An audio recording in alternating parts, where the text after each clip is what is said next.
अगर ये तुसी वाला वास्ते यूज़ करना चाहते हो तो इहदे विच तुसी जिहड़ा ना शैंपू पा लवो।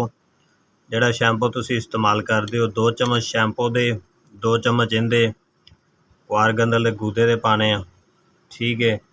और इस तो बाद जिहड़ा ना एक जर्दी आंडे दी तुसी विच डाल लो और 2-3 चम्मच जिहड़ा ना दही दे डाल लो।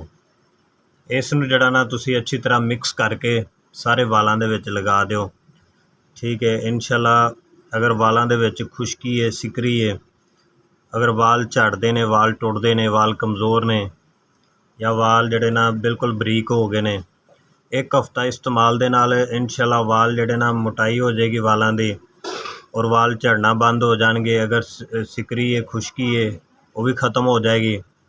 और इहदे बहुत सारे फ़ायदे ने। ये खाण विच भी इस्तेमाल होंदी है और जिहड़ा ना वालां नूं लगाउण वास्ते भी इस्तेमाल होंदी है।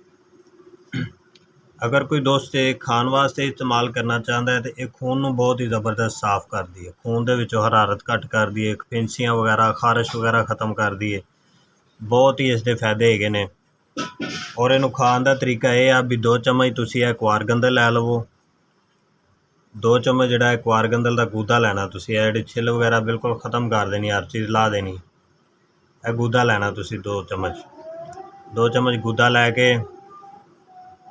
जिहड़े दोस्त खाण वास्ते इस्तेमाल करना चाहते हैं, मोटापा ख़त्म करना चाहते हैं और ये शुगर वाले जिहड़े दोस्त ने उन्होंने वास्ते बहुत ही ज़बरदस्त जिहड़ा ना ये चीज़ हैगी है।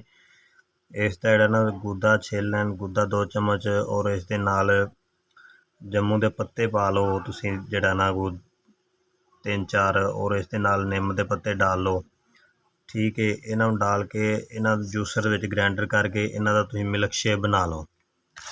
मिल्क शेक बना के इसनूं तुसी जिहड़ा ना सुबह खाली पेट पी सकते हो।